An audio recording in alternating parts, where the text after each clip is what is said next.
Yes, There was a lot indeed. of shrieking going on just there Yes. when your name was announced. Well, I'm not surprised. I had a shriek when I arrived. I can tell you. Kenneth Williams was a distinguished English actor and comedian, celebrated for his sharp wit, distinctive voice, and versatile acting skills. He became a household name through his roles in the Carry On film series, where his memorable catchphrases and exaggerated mannerisms endeared him to audiences.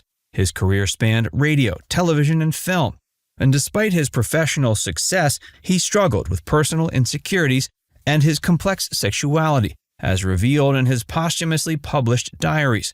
Kenneth Williams passed away almost 40 years ago, but his legacy as one of Britain's most iconic comedic talents endures. But what led to his tragic death? Let's find out. Kenneth Williams' life and career. Did in fact you come from a stylish background? No, I don't think I did. Not stylish in the theatrical sense of the word, no.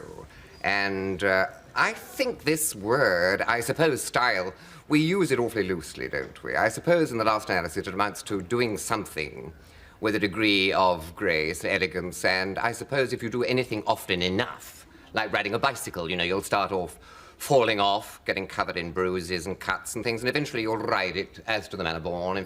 From an early age, Kenneth Williams displayed a remarkable talent for mimicry and storytelling. His flair for performance was evident during his school years, where he often entertained classmates with his impressions and jokes. Despite his natural ability, his early education was not particularly distinguished. He attended Leolf Stanley Boys Central Council School and later Walthamstow High School. He didn't excel academically, often feeling stifled by the rigid school environment. But he found solace and a sense of identity in the arts. His early life was marked by a strained relationship with his father, who didn't support his son's theatrical aspirations. Charles Williams was a stern man who believed in traditional masculinity and was often critical of Kenneth's interests, which he viewed as effeminate. This disapproval contributed to a lifelong struggle with self-esteem and acceptance for Williams. Conversely, his mother Louisa was a source of support and encouragement. At age 14, Williams left school and began working as a draftsman for a mapmaker, but the outbreak of World War II soon altered his path.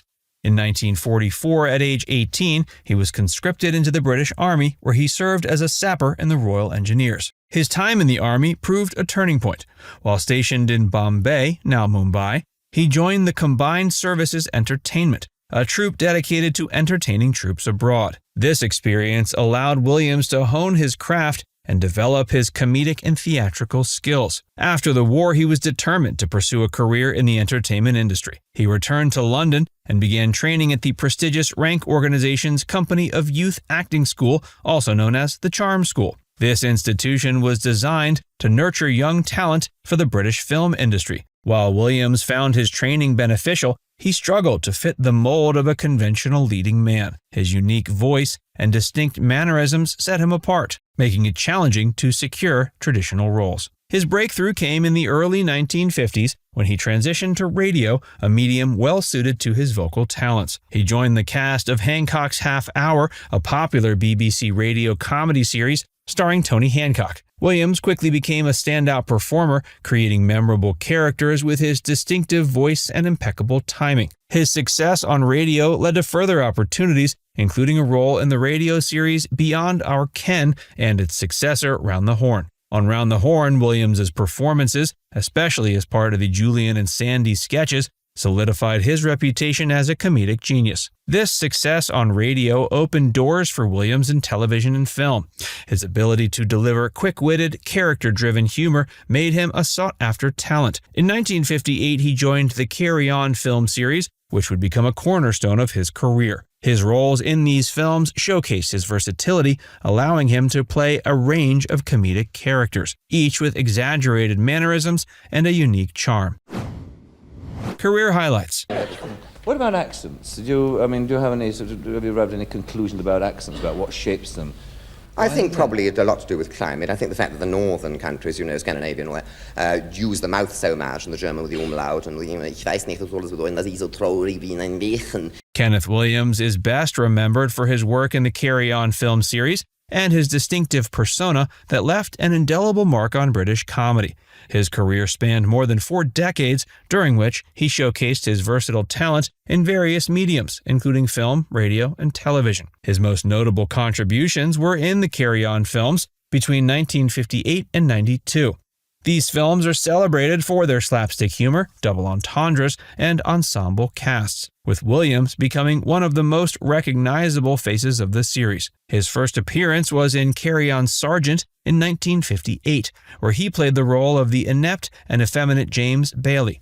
The film set the tone for Williams's subsequent roles, often portraying exaggerated and comedic characters with distinctive vocal mannerisms and facial expressions. One of his standout performances was in Carry On Cleo in 1964, where he portrayed Julius Caesar. His comedic timing and delivery of lines like infamy, infamy, they've all got it in for me, infamy, infamy, they've all got it in for me, became legendary, showcasing his ability to blend wit with physical comedy. Another memorable role was in Carry On Screaming in 1966, where he played the sinister Dr. Orlando Watt. His performance in this horror comedy spoof demonstrated his versatility and ability to adapt to different comedic styles. Outside of the Carry On films, Williams enjoyed a successful career in radio and television. One of his most popular ventures was Just a Minute, a BBC Radio 4-panel game show that he participated in from its inception in 1967 until his death in 1988. His quick wit and unique delivery made him a fan favorite, and his appearances on the show are still celebrated today. In addition to Just a Minute, Williams was a regular guest on various chat shows where his flamboyant personality and sharp humor endeared him to audiences. He often appeared on The Benny Hill Show and The Tony Hancock Show, where his comedic talent shined brightly. His ability to engage with audiences and his quick improvisational skills made him a beloved figure on British television. His legacy in British comedy is profound. His contributions to the Carry On films, with their enduring popularity, and his work in radio and television. His unique persona, characterized by his distinctive voice, exaggerated expressions, and camp humor, remains influential in the world of comedy. Despite his tragic personal life,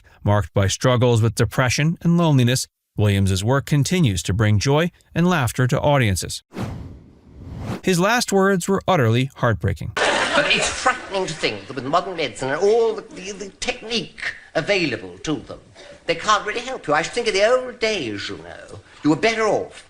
Because nowadays they're all specialists. Everyone's becoming better and better. Kenneth Williams passed away April 15, 1988, at age 62. Beneath his public persona of flamboyant humor and sharp wit, he harbored deep-seated sadness and loneliness, a struggle he largely kept hidden even from his closest friends. Throughout his life, Williams grappled with a profound sense of isolation and a complex relationship with his own identity. His diary entries, which have been published posthumously, reveal a man who was often at odds with himself, feeling unfulfilled and plagued by self-doubt.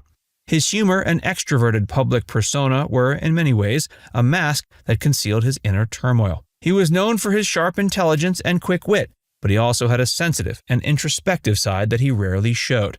His diaries paint a picture of a man who was acutely aware of his own shortcomings and who often felt misunderstood by those around him. This internal conflict contributed to his feelings of depression and loneliness, which he kept hidden behind a facade of humor and bravado. In the months leading up to his death, his health had been in decline and he was suffering from various ailments, including severe back pain and an increasing dependency on painkillers.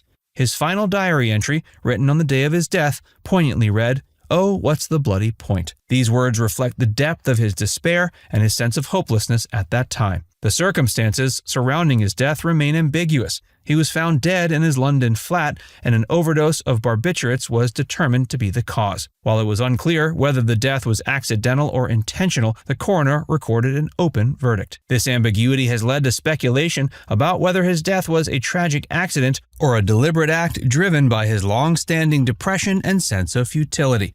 His death brought to light the often hidden struggles that many comedians and public figures face behind their public personas. His diaries have provided valuable insights into the complexities of his character, highlighting the contrast between his outward success and internal struggles. Now it's time to hear from you. Do you think Kenneth's style of humor and the roles he played still resonate with audiences today? Let us know in the comments section below.